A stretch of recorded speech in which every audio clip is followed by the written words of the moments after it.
Hey everyone, I just wanted to share a few um, items that I have noticed to be factory correct options on a 1973 Super Jeep.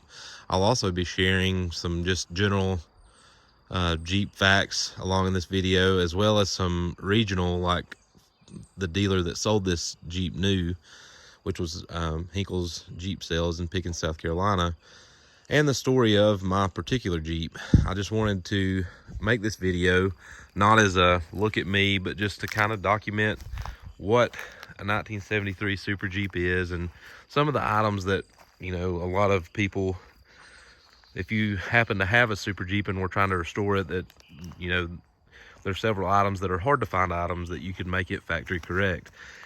And there's approximately 3 items on my Jeep that is not factory correct, and I'm okay with. I would eventually like to get it to factory correct, but I drive and enjoy it. I have put approximately 15 to 16,000 miles on this Jeep since I've had it, if my math's right in my head. But anyway, in 1972, Jeep began selling the Renegade package with slotted aluminum wheels, and they were forged aluminum 15-inch wheels. And legend has it, and apparently this is how the Super Jeep option came to be, is Jeep could not find enough slotted mags to produce Renegades in 1973. So they came up with another stripe package and sold the Jeeps with steel wheels. And all the Super Jeeps, to my knowledge, all were closed tailgate because they all came with a back seat. A lot of things in Jeep, even up until 1986, was options, and I'm not saying that any of these options are absolute in a Super Jeep or much less anything else. I think Jeep did exactly as they wished and did what they thought would sell Jeeps. They were a company just trying to make it. But my 1973 Super Jeep is copper tan. They came in 6 color combinations, and with the orange and white stripes, they were copper tan, butterscotch gold, daisy yellow, and fairway green. With the cinnamon white seats also, and the champagne white and jet set blue came with red and blue stripes with red inserts in the seats. And all Super Jeeps also came with this style steel wheel with Goodyear Suburbanite tires on them. All Super Jeeps came with the 4 colors with the orange and white came with these seats, and the white dash pad and the white sun visors. The back seat of my Jeep is original. The original owner purchased the Jeep and immediately took the back seat out and put it in his basement. And the paint stain, I have tried to get out, but it stayed in his basement for approximately 40 years. And anyway, also a lot of the Super Jeeps that I've seen, especially the original paint, came with this little AMC emblem only on the passenger side, and that's an unusual item that a lot of people kind of, I don't know, not necessarily overlook, but there's just a lot of little devil in the details in these especially the intermediate 72 to 75 Jeeps. All Super Jeeps came with this chrome front bumper. That bumper is original, the chrome's original. All of them also came with these rubber fender flares, and there's a little piece of metal behind them. I had actually considered, when I had my Jeep painted, I'd considered doing away with those rubber flares, but I'm glad I didn't. I didn't know that detail when I was painting it. Also, all Super Jeeps came with a black windshield. The wheels on my Jeep is one of the factory incorrect items. These are, if I'm thinking correctly, 1970 Renegade 1 wheels. They were produced by Kelsey Hayes. They are 15 by 8. I just like the looks of them, and that's what I kind of wanted with my Jeep. The dash pad's also original in my Jeep. There was some of it coming up, and I just had to kind of re-glue it when I got my Jeep. The sun visors are also original, as well as the rearview mirror.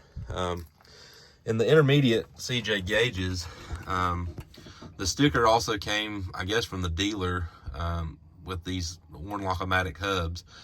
But all of the gauges in a Super Jeep are supposed to look like this from the factory. I've got 51,000 miles on it. I bought this Jeep from the original owner. He was a teacher and coach where I grew up and had put about 34,000 miles on it. Another one of the factory incorrect things on my Jeep are the heater control knobs. I have some new old stock heater control cables. I just haven't put them on yet. Another factory incorrect item on my Jeep would be the turn signal. I don't know the owner, when he first produced the Jeep, when he got the Jeep, I'm positive it had the correct Spartan turn signal on it, but this one has a chrome turn signal. Also, a lot of Super Jeeps, I think they were produced between April, May, and June. And Jeep's numbers, they say there's around 300 that have been produced.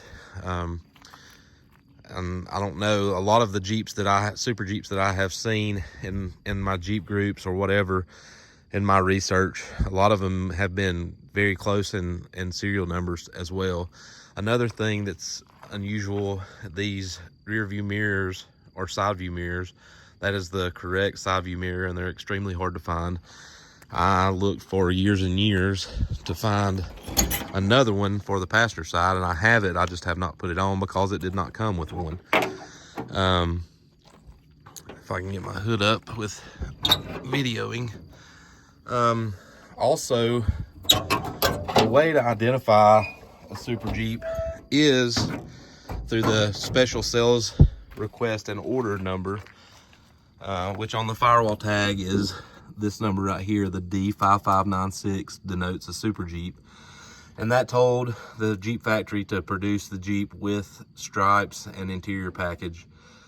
The 497 actually is the interior trim code, and the 517 is the copper tan color code. But my Jeep had been painted by the high school shop class, and I did not like it was just a bad job. Apparently when the original graphics had dried up, the coach had pulled the stickers off and it pulled the paint off with it. And he was a very economical guy, so he had the shop class at the high school paint it. But he bought it brand new at Hinkle's Jeep Sales in Pickens, South Carolina on July 5th, 1973.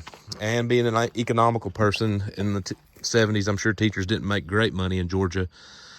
But he didn't even take a top with it. All the Super Jeeps, and like I say, Jeep did exactly what they wanted to, which, they could sell Jeeps. They put whatever they thought they could sell Jeeps with, and they sold them with white tops if the owner wanted them, and if not, they didn't.